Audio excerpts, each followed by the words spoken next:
Class 9 NCERT new book का हम solution बनाए, प्रोबेबिलिटी का ये जो फर्स्ट चैप्टर था उसका हम सॉल्यूशन बनाए। देखिए फर्स्ट क्वेश्चन क्या है, rank the following events on a scale from 0 to 1।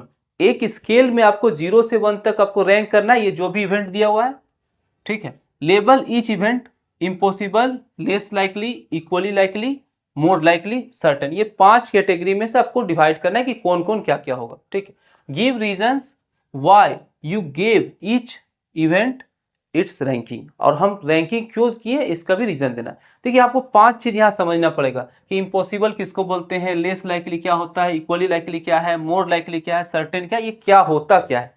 पहले हम देखते हैं इम्पॉसिबल। इम्पॉसिबल किसको बोलते हैं, वैसा इवेंट जो पॉसिबल नहीं हो, मतलब जो हो नहीं सकता है। जैसे कि अगर मान लेते हैं एक क्लासरूम में 10 बॉय है, ठीक है, और आपको बोलेंगे जाइए उसमें से कोई एक बॉय को बुला के लाइए, जो एक बॉय को बुला के लाइए, तो आप तो आसानी से बुला के ले आइएगा। लेकिन अगर यही अगर आपको बोलते हैं कि एक गर्ल को बुला के लाइए, तो क्लास में सिर्फ बॉय था तो गर्ल कहाँ से आएगी, तो ये क्या हो गया, इम्पॉसिबल हो गया। तो ये जो है इम्पॉसिबल इवेंट है। अब हो गया लेस लाइकली। लेस लाइकली मतलब इसका संभावना कम है। एक क्लास में मान लेते हैं 10 बॉय हैं, ठीक है, और 2 गर्ल है।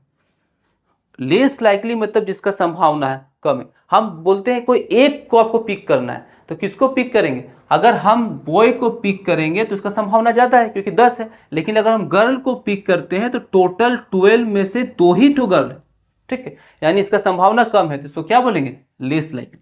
फिर हो गया इक्वली लाइकली। इसी के एग्जांपल से देखते हैं, किसी क्लास में 5 बॉय है और 5 गर्ल है, अगर आप बॉय को सिलेक्ट कीजिए या गर्ल को सिलेक्ट कीजिए, वो आपका संभावना क्या होगा, इक्वल होगा। तो इसी तरीके से इसको क्या बोलेंगे, इक्वली लाइकली।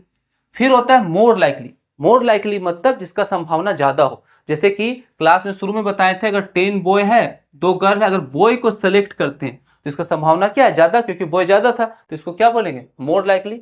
फिर एक हो गया सर्टेन। सर्टेन यानी कि कंफर्म है कि वही होगा। जैसे कि अगर हम मान लेते हैं क्लास में सिर्फ बॉय है, 10 बॉय है, और आपको बोलेंगे बॉय को सिलेक्ट कीजिए, तो बॉय सिलेक्ट करना आसान है क्योंकि सब 10 ही है, तो यानी क्या होगा, ये आपका सर्टेन होगा, कंफर्म है कि बॉय ही होगा, ठीक। इसके बाद अब आते हैं क्वेश्चन पे।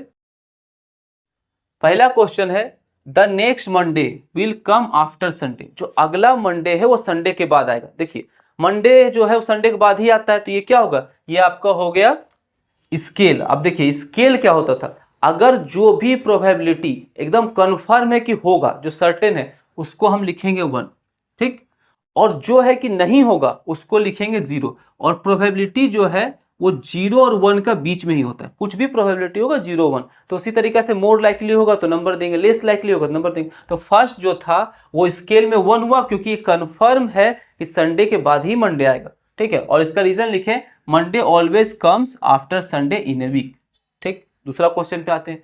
दूसरा क्वेश्चन क्या है, it will snow in Mumbai in July. जुलाई का महीना में जो है मुंबई में स्नो यानी कि बर्फ पड़ेगा। क्या ये पॉसिबल है, देखिए ये पॉसिबल नहीं है क्योंकि जुलाई में मानसून का सीजन होता है, वहां बहुत गर्मी होता है, उस समय बर्फ आज तक नहीं पड़ा है, ना ही पड़ने का कोई संभावना है। इसलिए इसको क्या बोलेंगे, इसका स्केल हो गया 0 और ये हो गया इम्पॉसिबल। रीजनिंग क्या है, रीजन लिखें, in Mumbai temperature of July never goes to freezing point. जुलाई में कभी भी फ्रीजिंग पॉइंट पे टेम्परेचर नहीं जाता है। अब थर्ड क्वेश्चन क्या था, थर्ड क्वेश्चन है, an elephant will walk through your classroom today. आज जो था आपका क्लास में कोई एलिफेंट वॉक करके आया। देखिए एलिफेंट का क्लासरूम में आना लगभग इम्पॉसिबल है अगर नॉर्मल क्लासरूम रहे।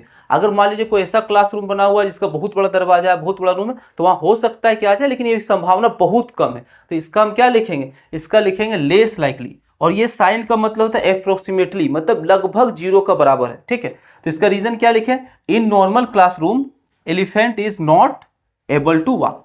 लास्ट क्वेश्चन क्या था, you will greet at least 1 friend at school tomorrow. Greet मतलब होता है कि अभिवादन करना, मतलब हाय हेलो कुछ भी किसी को बोलना। तो जब आप स्कूल में गए, एक बच्चा को यानी एक फ्रेंड को ग्रीट करना बहुत ही आसान है, इसलिए इसका आंसर क्या होगा, इसका स्केल में हो जाएगा। ये देखिए दोनों अलग अलग है, ये 0 का सामने था, ये किसका है, 1 का सामने, इसलिए इसको लिखेंगे मोर लाइकली। और रीजन क्या है, in school there are many friends of a student. एक स्टूडेंट का बहुत सारा फ्रेंड होता है। अगर वीडियो पसंद आया तो आप वीडियो को लाइक कीजिए, चैनल को सब्सक्राइब कीजिए। अगला वीडियो में इसका दूसरा एक्सरसाइज आने वाला है।